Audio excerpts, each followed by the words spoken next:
बिस्मिल्लाहिर्रहमानिर्रहीम। अस्सलाम वालेकुम नाज़रीन, मैं हूँ आम शरीफ आरिफ हमीद भट्टी। नाज़रीन, वज़ीर आज़म पाकिस्तान इमरान खान सऊदी अरब का कामयाब तरीन दौरा करके आए। उसके बाद ये हुआ कि वहाँ से सऊदीया हुकूमत ने जो पाकिस्तान डिफ़ॉल्ट की तरफ जा रहा था, बड़ी इमदाद की, आसान किस्त में डॉलर्स भी भेज दिए, उसके बाद तेल की सप्लाई भी कर दी। लेकिन वज़ीर आज़म पाकिस्तान आए तो यहाँ हर तरफ इंतशार फैला हुआ था। उनके नाहल, उनके वज़रा और लोगों ने उनके लिए मुश्किलात के पहाड़ खड़े कर दिए। एक तरफ तो उनके PDM उनके ख़िलाफ़ महाज गर्म किए हुए और पूरे शहर में उन्होंने, पाकिस्तान में हर शहर में महंगाई के ख़िलाफ़ एहतजाज किया है। दूसरी तरफ उनकी नाहल हुकूमत, पंजाब हुकूमत, जो उनकी मुश्किलात का सबब बन रही है और जो कहा जा रहा है कि अगर ये हुकूमत जाती है तो पंजाब हुकूमत के लिए 3 नैब बनेंगे, इसमें साबका हुक्मरानों के ब्यूरोक्रेट सुल्तानी गवाह बन जाए। तरीके लबैक के ख़िलाफ़ कल फवाद चौधरी वज़ीर इंफॉर्मेशन ने आके बड़ी सख्त कॉन्फ्रेंस की कि हम कुचल के रख देंगे, रिट में रिट नहीं करेंगे।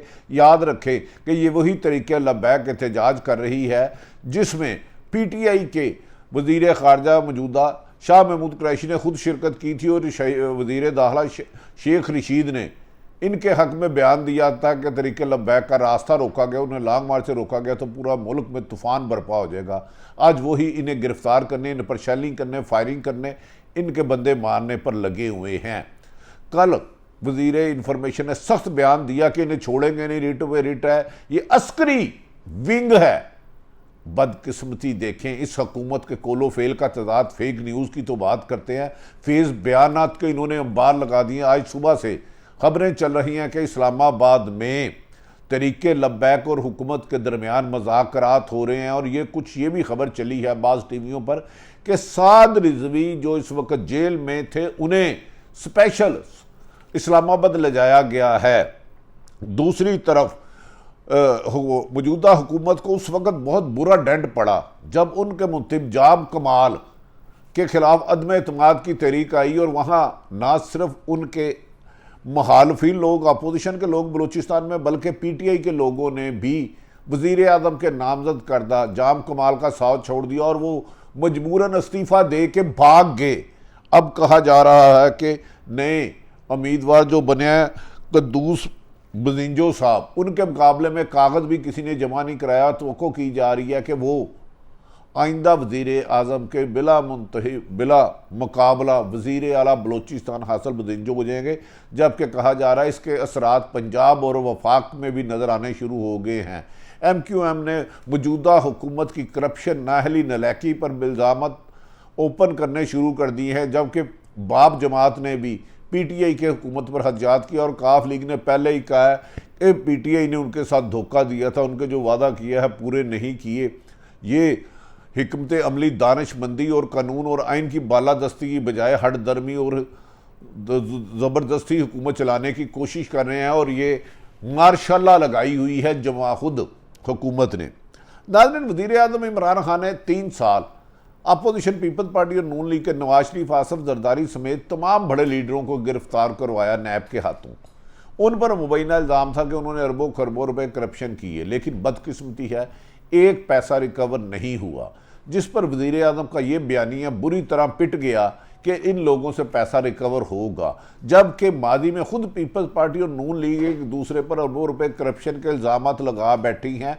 मेफेल ब्रांड का इल्ज़ाम पीपल्स पार्टी ने लगाया था नून लीग पर और नून लीग ने आसफ अली जरदारी को 10% एजेंट स्विस केस रेफरेंस सिरे महल के इल्ज़ाम लगाए थे। लेकिन बदकिस्मती के साबका हुकूमतों के ब्यूरोक्रेसी और अहम ओहदों में तैनात अफसरों ने मौजूदा पीपल्स पार्टी और नून लीग की क़यादत किसी के खिलाफ भी जुर्म साबित ना होने दी और सब इस वक्त रिहा होकर बाहर आ गए और इससे सख्त नुकसान पहुँचा है वज़ीर आज़म के एहतसाब के नारे को। क्योंकि बदकिस्मती ये है कि नैब भी करास्ती बोर्ड एहतसाब नहीं कर सका। जब इन्होंने मौलाना फजलुर रहमान को लेटर भेजा कि आपके आमदन से ज़्यादा सौसे हैं, तो उन्होंने कहा कि मैं नैब को जूते की नोक पे लिखता हूँ। उसके बाद नैब ने उनको बुलाया ही नहीं। जब मरियम नवाज़ पर मुबैना करप्शन के इल्ज़ाम लगाए तो उन्होंने नैब के दफ्तर में पथराव कर दिया, ऐसा लग रहा है। उसके बाद नैब ने ऐसे बुलाया ही नहीं। ऐसे लगता है कि इस हुकूमत के पास प्रोटोकॉल तो है लेकिन इख्तियारात नहीं है। उसके बाद नाज़रीन, मादी में 4 दफ़ा तरीके लबैक ने फ्रांस के सफ़ीर को निकालने का मुतालबा किया, जो कि किसी भी सूरत मुनासब नहीं था। लेकिन फिर तरीके लब्बैक और हुकूमत के दरमियान ये मुआहदा तय पाया कि वो फ्रांस के सफ़ीर को ना निकालें, लेकिन उनके खिलाफ करारदाद असम्बली में पेश की जाए और बहस कराई जाए हुकूमत और अपोजिशन के दरमियान, जिस पर हुकूमत ने वादा किया कि साद रिजवी को वो रिहा कर देंगे और इसके अलावा तरीके लब्बैक के जितने भी लोग बेगुनाह हैं इन सबको गिरफ्त रिहा कर दिया जाएगा और 4 शेड्यूल से नाम निकाल दिया जाएगा।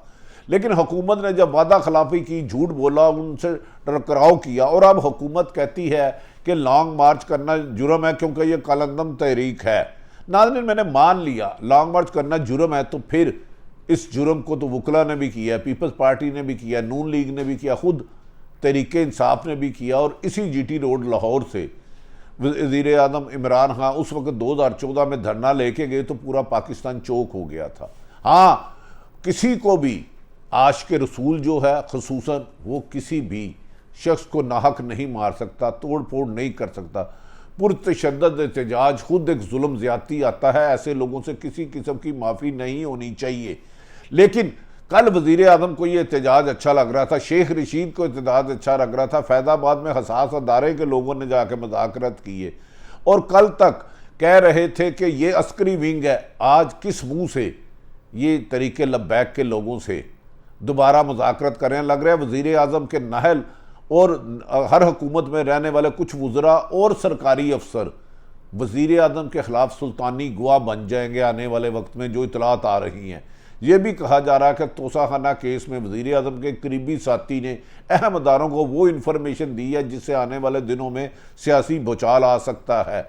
दूसरी तरफ PTI का कहना है कि वज़ीर आज़म इमरान खान पर एक करप्शन का भी इल्ज़ाम नहीं और उनके मुखालिफिन भी उन्हें करप्ट नहीं कहते, ताहम उनकी जद्दोजहद जारी है। लेकिन पिछले 50-70 सालों से मुल्क में कानून है नहीं, जिस तरह ताकतवरों ने लूटा है, इसलिए इस मुसीदा निज़ाम में लूटा हुआ माल वापस नहीं आ सकता। अगर इमरान खान को मज़ीद 5 साल मिल जाए तो वो निज़ाम बेहतर करेंगे। नाज़रीन, 5 साल तो इक़्तिदार का वक्त होता है। कभी वज़ीर आज़म के अब कई वज़रा जो उनका साथ छोड़कर किसी अगली जमात में जा सकते हैं जब इक़्तिदार बदलता है, और माजी में भी वो हर जमात में रहे। कहा जा रहा है कि 4 वज़रा ने हुकूमत जाने की सूरत में दूसरी जमातों के लिए पर तोलने शुरू कर दिए हैं। उनके 2 वज़रा जो हुकूमत के हैं, इन्हें इलेक्शन कमीशन ने नोटिस तलब किया है। इनमें आदम स्वाति साहब हैं और मोहतरम फवाद चौधरी हैं। इनका कहना था कि इलेक्शन कमीशन बायस्ड है, इसको आग लगाने देनी चाहिए। इलेक्शन कमीशन को अगर इलेक्शन का शौक है तो वो इलेक्शन कमीशन की सदारत से, चीफ इलेक्शन कमीशन की सदारत से रिज़ाइन दे और हमारे मुकाबले में इलेक्शन लड़े। कहा जा रहा है कि इनके अहम अरकान असम्बली के खिलाफ कानूनी कार्रवाई की जा सकती है, जबकि पंजाब की अहम तरीन शख्सियत जो वज़ीर आज़म के नहायत करीब है, 3.25 साल से एक अहम मनसब है तायब है, उसके बारे में हसास अदारे ने करप्शन की 4 बड़ी इंक्वायरियाँ जिनमें अरबों रुपए की निशानदेही और मनी ट्रेल बताई है। कहा जा रहा है कि उनके खिलाफ मालूमात इकट्ठी की जा रही है और आने वाले वक्त में किसी भी वक्त उनके खिलाफ बड़े रेफरेंस बन सकते हैं। लेकिन उसके लिए कहा जा रहा है जब कोई न्यूट्रल हुकूमत आई, जबकि वज़ीर आज़म को भी बताया जा रहा है कि पंजाब में किन किन जगहों पर करप्शन की जा रही है। याद रखेंगे कुछ अर्सा कबल पंजाब के अपोजिशन लीडर शहबाज शरीफ ने कहा था यहाँ तैनाती और तबादले और कामयाबियाँ बिकती हैं, जबकि पंजाब में करप्शन कमीशन लेकर पैसे देना, बाज़ जगहों को एक शख्स अहम शख्सियत अपनी फैमिली के हमरा लूट मार में मजबूर है, जिसकी रिपोर्टें हसास अदारों ने बुला के हुकूमत को भेजी है। क्या वो अहम शख्सियत आने वाले दिनों में अगर इमरान खान की हुकूमत जाती है तो किसी दूसरी जमात में, अपनी पहली जमात में चले जाएगा जिसने अपनी पहला इलेक्शन उसने किसी और जमात से लड़ा था और वो कामयाब नहीं हुआ था। अब उनके बारे में बमाअहलो यार बहुत ज़्यादा सबूत है और इसकी रिपोर्ट्स इस्लामाबाद और रावलपिंडी भिजवा दी गई हैं। नाज़रीन, वज़ीर आज़म पाकिस्तान ने आज अपनी काबीना के इजलास से कहा है कि कोई जितना मर्जी ब्लैक मेल कर ले वो किसी को NRO नहीं देंगे। वो जानते हैं कि उनके लिए आने वाला वक्त गुजरे वक्त से मुश्किल आ रहा है। जब से उन्होंने समरी पर साइन नहीं किए थे DGISI की, उस वक्त से कभी MQM उनके खिलाफ बोल रही है, कभी उनके जहांगीर तरीन ग्रुप एक्टिव हो जाता है, कभी काफ लीग बोलती है, जबकि ये 2-3 सालों से बोल रहे हैं, ये अब नहीं हुआ। क्या बात है कि वज़ीर आज़म इमरान खान साहब भरपूर मेहनत के 22 साल जद्दोजहद के बाद भी कामयाब नहीं हो सके। उनके कुछ करीबी लोग कहना है कि इमरान खान साहब के 2018 के इलेक्शन में कौमी असम्बली में नंबर पूरे नहीं थे, उन्हें इत्तेहादी जमातों को बुलाना पड़ा और जो इलेक्टेबल है उन ब्लैकमेलरों का सहारा लेना पड़ा, जिसकी वजह से इमरान खान अपने अज़म में पूरा नहीं हो सके। ताहम वो कहते हैं कि जब भी उनको अपनी हुकूमत कुर्बान करना पड़ी कर देंगे, लेकिन ब्लैकमेल नहीं होंगे। जबकि अपोजिशन अब कहती है कि वज़ीर आज़म इमरान खान की हुकूमत ने 3.25 साल इस मुल्क की इकानमी को ज़मीन बोझ कर दिया, महंगाई आसमानों पर चले गई है।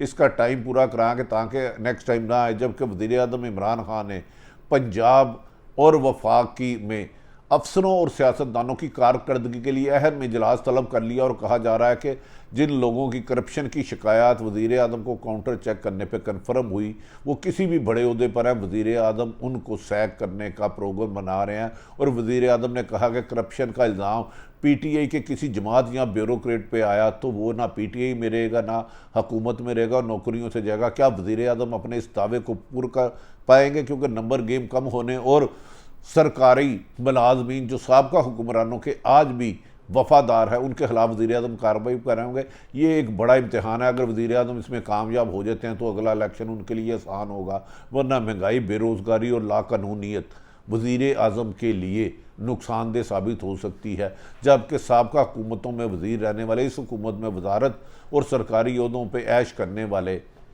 कहा जा रहा है नून लीग से राब्ते करने की खबरें आ रही हैं और वो वज़ीर आज़म और पंजाब हुकूमत के बारे में अहम एविडेंस अहम अदारों को दे चुके हैं। और हमज़ा शहबाज और शहबाज शरीफ इनके बारे में बड़ी प्रेस कॉन्फ्रेंस कर सकते हैं कि वो कितनी मुबैना तौर पर लूट मार कर रहा है। ना सारी सूरत हाल आपके मैंने सामने रखी। वज़ीर आज़म इमरान खान एक 50 साल बाद एक अच्छा लीडर आया था जिससे लोगों ने वाबस्ता की।